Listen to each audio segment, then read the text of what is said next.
o arrebatamento da igreja, ele é um acontecimento que irá acontecer repentinamente. Primeira coisa que nós precisamos entender. Mateus capítulo 24, versículo 36 em diante, a Bíblia diz assim, ó, Mateus capítulo 24, versículo 36, a Bíblia diz assim: porém, daquele dia e hora, ninguém sabe, nem os anjos do céu, nem o Filho, mas unicamente o meu Pai. E aí ele vai agora comparar o arrebatamento com o dilúvio. E ele faz uma comparação muito interessante, porque ele diz assim, ó: e como foi nos dias de Noé, assim será também na vinda do Filho do Homem. Então ele faz uma comparação e fala assim, ó: do mesmo jeito que aconteceu com Noé, nos dias de Noé, do mesmo jeito vai acontecer na vida do Filho do Homem. O que estava acontecendo na época do dilúvio? Eles comiam, eles bebiam, eles casavam e davam-se em casamento até o dia em que Noé entrou na arca. Então o que Jesus está dizendo? Ele está dizendo assim, ó, que tudo estava normal, o mundo vivendo normal. As pessoas estavam comendo, estavam bebendo, estavam casando, estavam dando seu casamento, até o dia em que Noé entrou na arca. Então Jesus ele faz uma comparação que a volta dele, o arrebatamento, vai ser da mesma forma, do mesmo jeito. E aí, no versículo 39, a Bíblia diz assim, ó, no final do versículo 38, a Bíblia diz assim: até o dia em que Noé entrou na arca. E o início do versículo 39 diz assim: e o não perceberam. E olha que nos dias de Noé, Noé estava construindo a arca. Noé tinha algo visível para aquele povo. Ele estava construindo a arca. O povo olhava para ele e estava vendo que havia algo visível ali, e eles não entendiam, né? Porque alguns estudiosos entendem, isso é uma polêmica, mas alguns estudiosos entendem que o dilúvio foi a primeira chuva que houve na terra, porque a Bíblia diz que a terra era regada por vapor, né? Outros não, outros dizem que já estava chovendo. Isso aí é diferente para nós, porém algo como o dilúvio nunca tinha acontecido e nunca mais vai acontecer. Tanto que quando você está trabalhando lá na roça, ou você na cidade, que dá uma chuva e aí aparece o sol, você vê o arco nas nuvens, né? Que nós chamamos de arco-íris, né? Mas na verdade íris é o nome de uma deusa. A Bíblia não chama de arco-íris, apesar da nova versão internacional traduzir como arco-íris, mas é o arco da aliança. O que esse arco diz? Esse arco diz que Deus nunca mais vai destruir a terra com água. Então quando você olha e vê o arco nas nuvens, Deus está dizendo assim: a minha promessa ainda está de pé. Então nunca havia acontecido. Então para eles deveriam, aquelas pessoas da época do dilúvio, elas deveriam estar atentas, elas deveriam prestar atenção. Por quê? Porque eles estavam vendo algo estranho. Por que Noé estava construindo um barco daquele tamanho? Sendo que não haveria, na visão deles, não haveria água, chuva suficiente para levantar aquele barco. Então eles tinham algo visível, mas mesmo assim, a Bíblia diz assim, que Noé entrou na arca e eles não perceberam. E uma coisa interessante é que a Bíblia diz em Gênesis que quando Noé entrou na arca, uma visão em que eles tinham algo para perceber que Noé, ele entra na arca, e quando ele entra, 7 dias, Noé desapareceu da sua família por 7 dias. Por que por 7 dias? Porque quando eles entram na arca e a porta é fechada pelo lado de fora, a Bíblia diz que as águas começaram a cair depois de 7 dias. Então, olha para você ver o nível de desatenção daquele povo. E eu tenho certeza, porque naquela época, ainda na época de Noé, a terra não era povoada igual é povoada hoje. Não havia 8 bilhões de pessoas no mundo. E eles viviam todos ali, né, praticamente na mesma região. E Noé tinha muitos vizinhos. E ninguém percebeu que Noé já não estava mais ali batendo um martelo na época. Ninguém percebeu que ele estava carregando madeira mais. Ninguém percebeu que ele não estava se amando mais nenhuma madeira. Por 7 dias. Olha o nível de desatenção daquele povo nos dias de Noé. E Jesus, ele fala assim, ó: como foi nos dias de Noé, assim será na vinda do Filho do Homem. O povo está desatento. O povo está em um nível de desatenção tão grande que nem a igreja, uma boa parte da igreja está apercebida. Vou te fazer uma pergunta. Dentre os últimos 7 dias, não vou jogar muito longe porque a nossa mente é falha, né? A minha principalmente. Mas dentre os últimos 7 dias, quantas vezes você pensou no arrebatamento da igreja?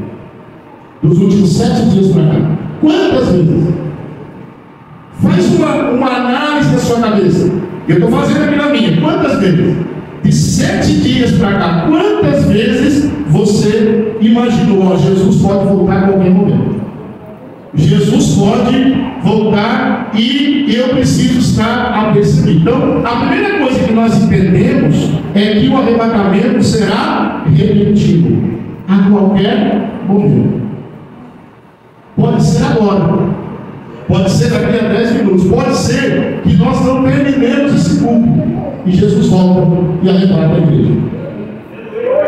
Meu Deus, é algo que deveria nos trazer um temor muito grande. Por quê? Porque nós não sabemos o que, a que hora e a que dia Jesus vai voltar. Ele fala, porém, o dia e hora ninguém sabe. Então aqui nós vemos algo muito importante, que é o seguinte: nós falamos, e pela linguagem humana, nós falamos, mas na verdade nós falamos uma expressão errada. Qual é a expressão? Você precisa se preparar. Essa expressão é errada. Nós não precisamos nos preparar, nós já temos que estar preparados. Não é preparar. Por quê? O preparar, você vai correr o risco de não dar tempo. Vou te dar um exemplo simples. Vamos supor que tenha alguém, é só um exemplo. Vamos supor que tenha alguém aqui dentro que está com mágoa de alguém lá fora que não vem no culto. E aí ele vai pensar assim: eu vou esperar a pessoa me procurar, a pessoa me esfregar nos meus pés e tal.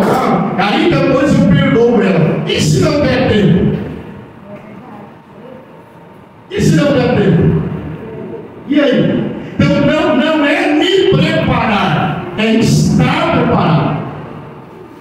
É se Jesus voltar agora é ter a certeza de que eu vou subir. É isso que é estar preparado. Agora. Então a primeira coisa que nós precisamos entender é que o arrebatamento será repentino. E nós não podemos estar desapercebidos. A Bíblia diz: e Noé entrou na arca e não percebeu. Sabe quando é que eles perceberam? Sabe quando é? Olha aí o versículo 39.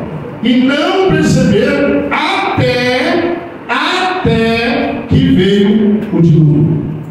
Sabe quando eles perceberam? Quando começou a chover. E as fontes do abismo, os irmãos sabem que não foi só chuva, a fonte do abismo também romperam, e as águas também vieram de baixo, e a terra foi enchendo. Quando a terra foi enchendo, o que eles lembraram? Do grande barco de Noé. Aí sim eles perceberam que o dilúvio havia começado. Só demais.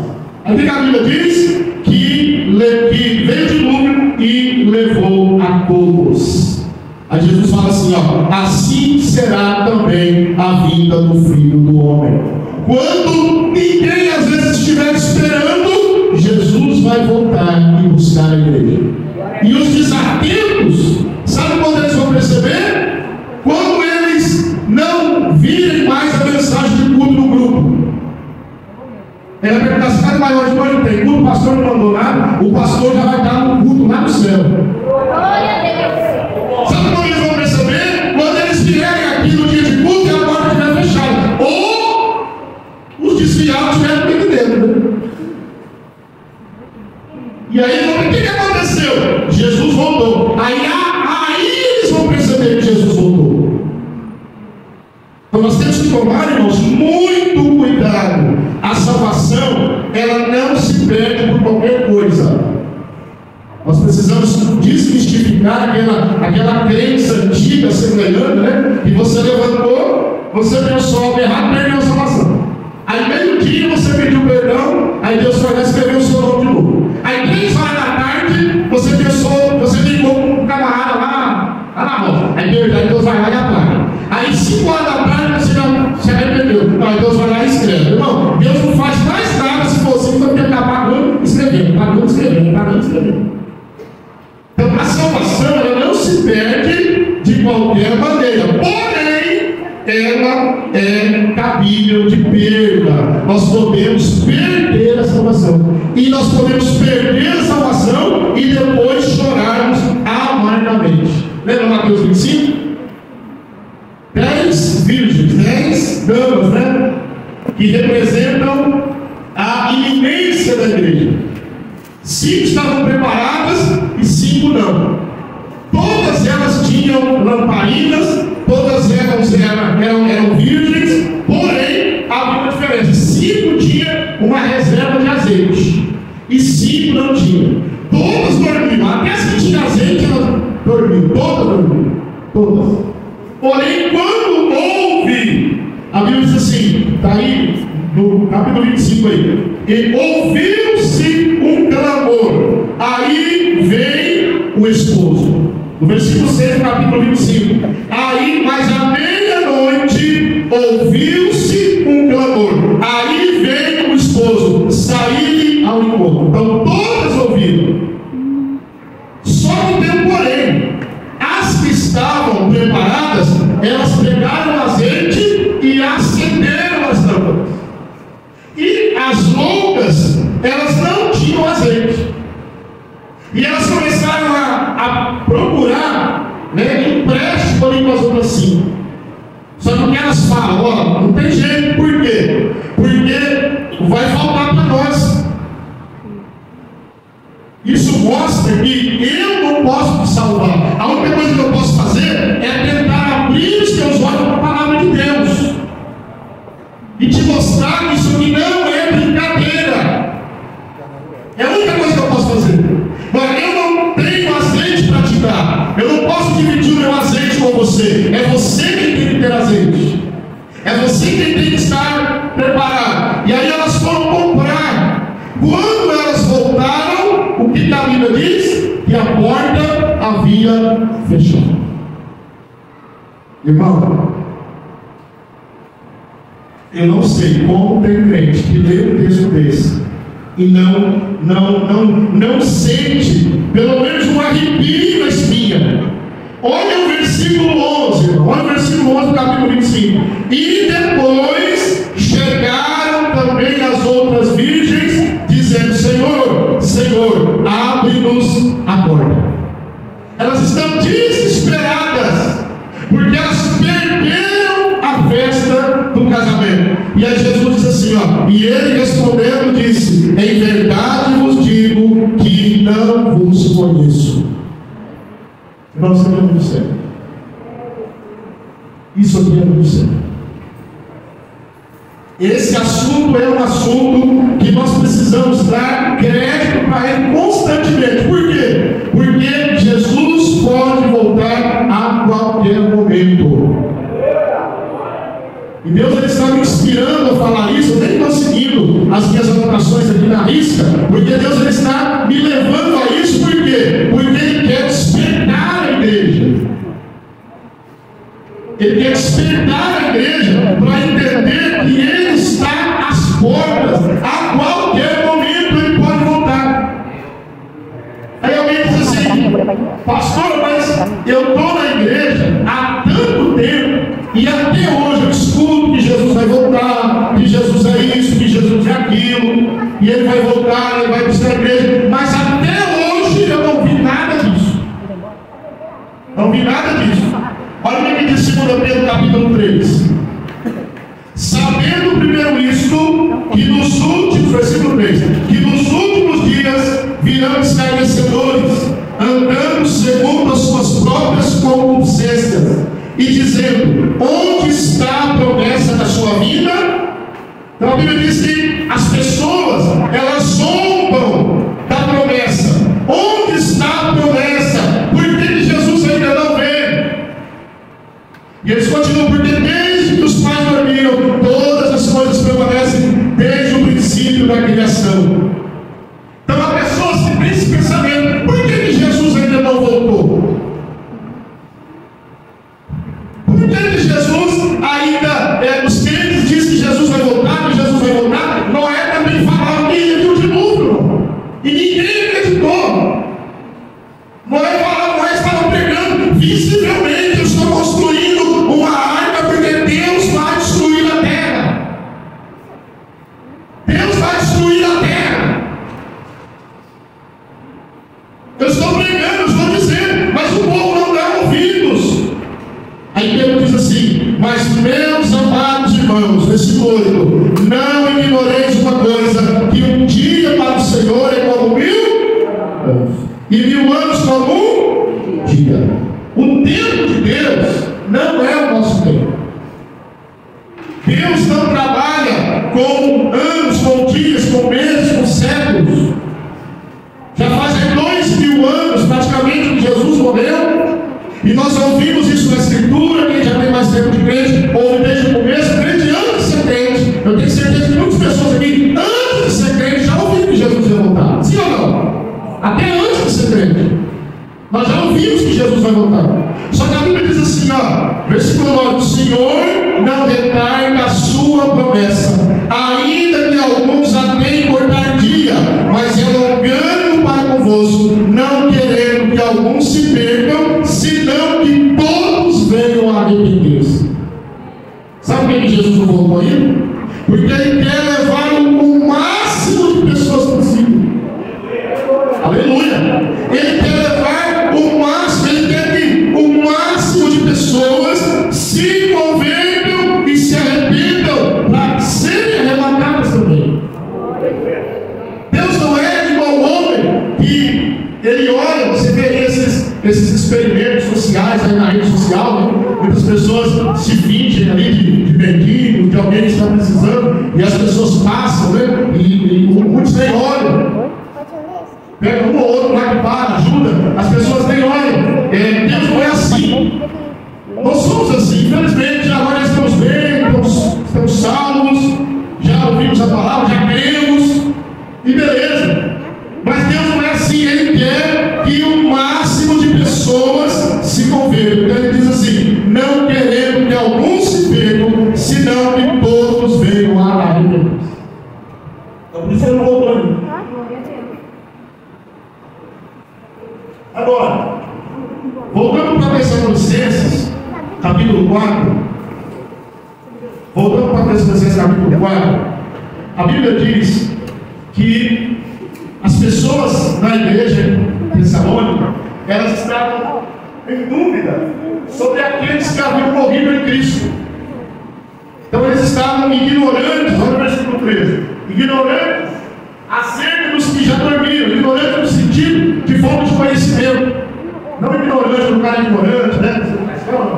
Era aqui no caso que eles não conheceram. Então Paulo fala assim, não quero, porém, irmãos, que sejais ignorantes acerca dos que já dormem, para que não vos entristeçais como os demais que não têm esperança. Versículo 14: porque se cremos que Jesus morreu e ressuscitou,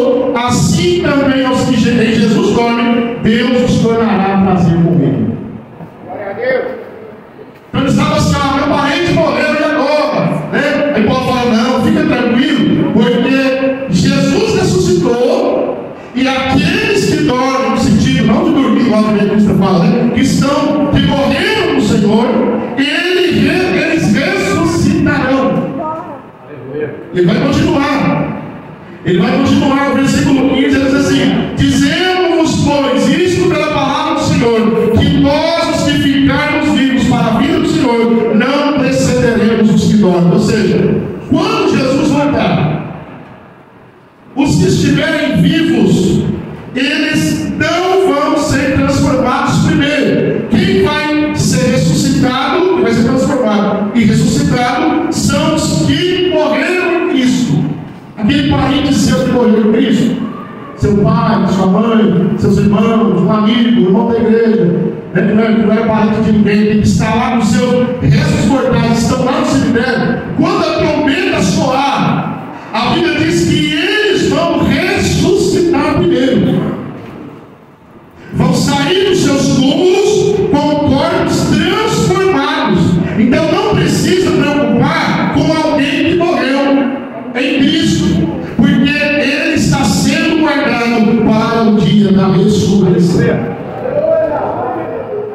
Irmão, deixa eu ser bem sincero. Quando que você ouve a palavra ressurreição, o ensino sobre ressurreição dos mortos, arrebatamento, quando é que você ouve isso pelos pontos da vida? Quando o dia que você ouvir algum coach da internet falar sobre ressurreição do corpo, pelo amor de Deus, manda um vídeo para mim na hora. Manda na hora que eu quero ver o milagre. Eles não estão preocupados com isso. Eles estão preocupados em dizer: você é o centro do coração de Deus. Pura mentira. Você é isso. Você é o ar. Tudo gira em volta de você. Tudo mentira. Tudo gira em volta dele, porque tudo é dele, tudo é para ele, tudo é por ele. Glória seja dada a ele.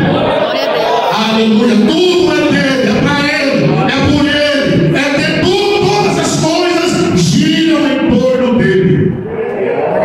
O homem, ele é simplesmente um mortal que necessita da graça de Deus. Agora, versículo 17, ele diz assim, ó, o apóstolo Paulo: depois nós, os que ficarmos vivos, depois da ressurreição, é lógico, isso aqui é muito rápido, né?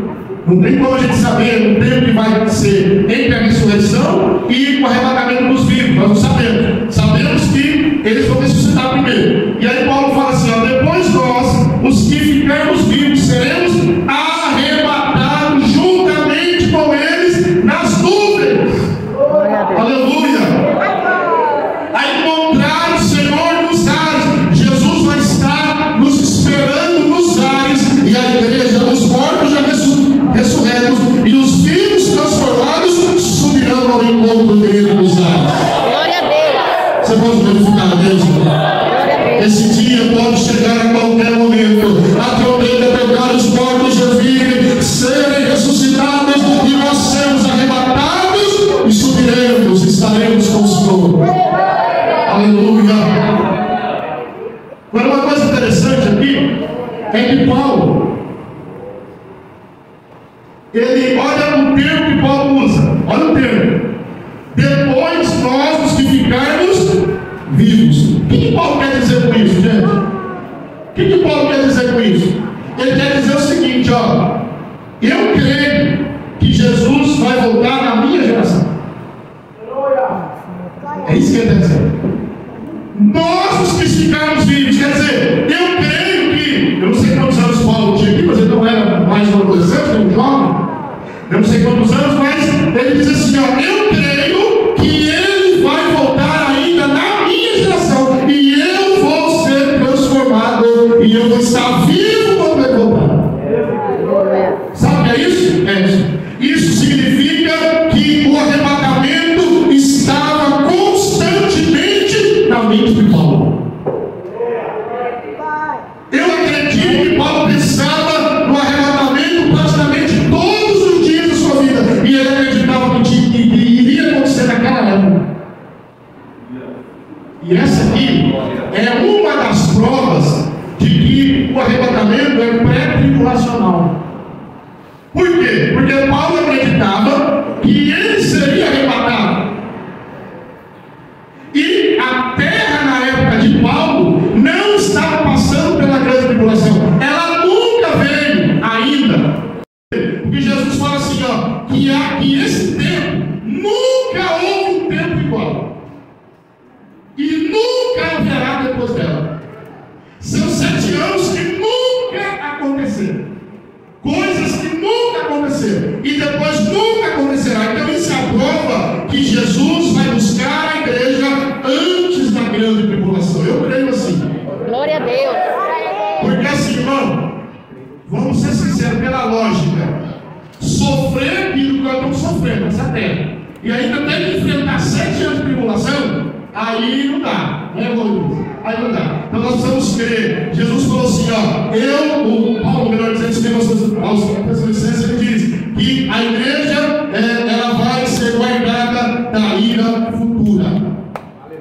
Então o que nós aprendemos aqui? Que Paulo, ele tinha em mente que o arrebatamento seria na época dele, e assim nós temos que ser, irmão.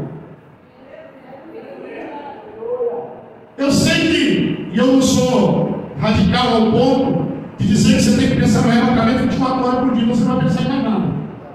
Então nós estamos vivendo um mundo corrido, um mundo que nós precisamos atender várias demandas pessoais, profissionais, muitas coisas. Só que isso não pode tirar a nossa visão do arrebatamento. Eu estou trabalhando, eu tenho que pensar, eu tenho que fazer plano, eu tenho que planejar. Não é isso que eu estou dizendo. Não é como aconteceu alguns anos atrás, quando marcaram, algumas seitas marcaram a volta de Cristo para tal evento, aí as pessoas paravam de trabalhar, paravam de comprar, e não queriam fazer mais nada. Porque falavam, Jesus vai voltar, por que eu vou trabalhar? E Jesus não voltou nada. Não é isso que eu estou dizendo. Estude, você planeja, eu quero comprar uma casa, pastor, trabalhe para isso. Eu quero comprar um carro, pastor, trabalhe para isso. Deus vai te abençoar, mas trabalhe sabendo de uma coisa: talvez você não vai desfrutar disso. Não vai desfrutar. Talvez não vai. Planeje, porque tem que planejar, senão não tem vida. Nós precisamos trabalhar, porque senão não tem jeito. Mas trabalhe esperando o arrebatamento, que pode acontecer a qualquer momento. Agora, já indo para o final, como que o crente ele precisa lidar com o arrebatamento? 2 Timóteo capítulo 4.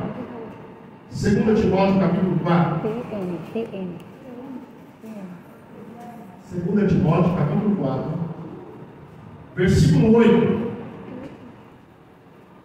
Olha o que Paulo diz, 2 Timóteo 4:8. Desde agora, a coroa da justiça me está guardada, a qual o justo Senhor, o justo juiz, me dará naquele dia, e não somente a mim, mas também a todos que amarem a sua vida.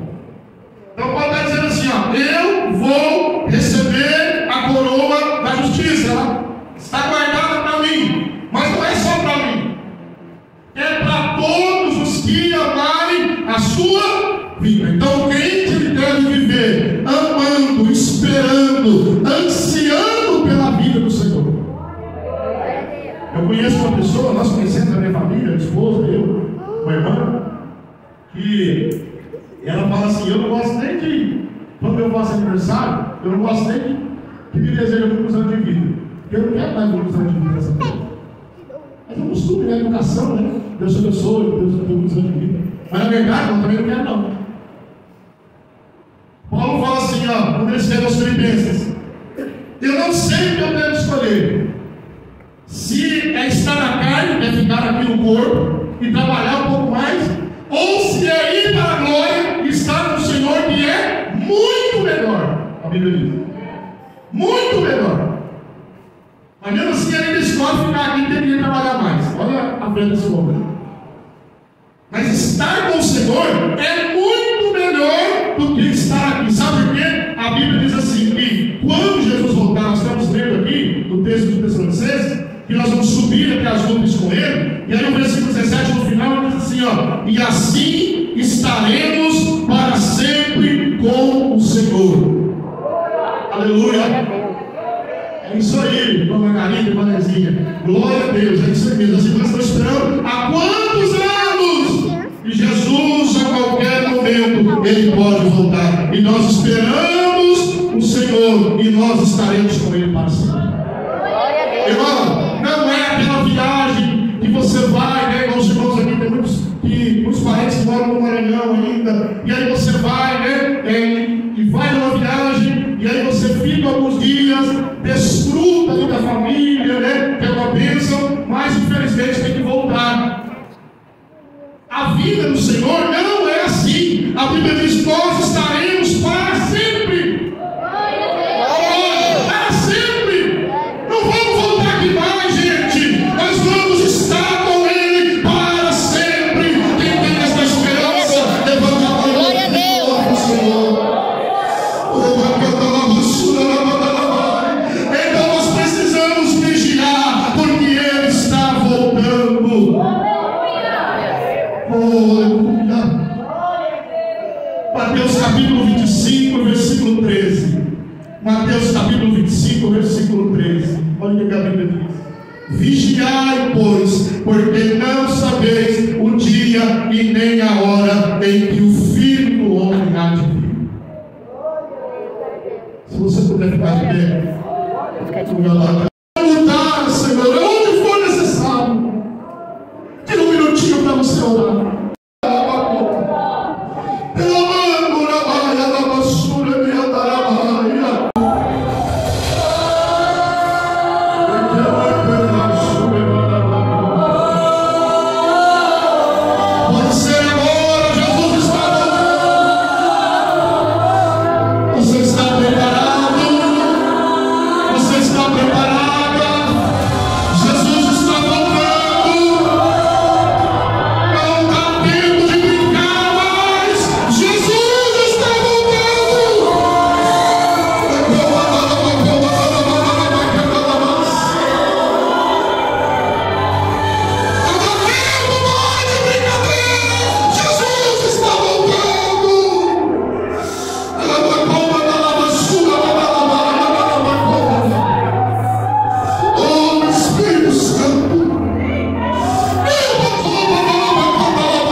O Espírito de Deus está neste lugar, irmãos. Aleluia. Eu não estou aqui para brincar de pregador.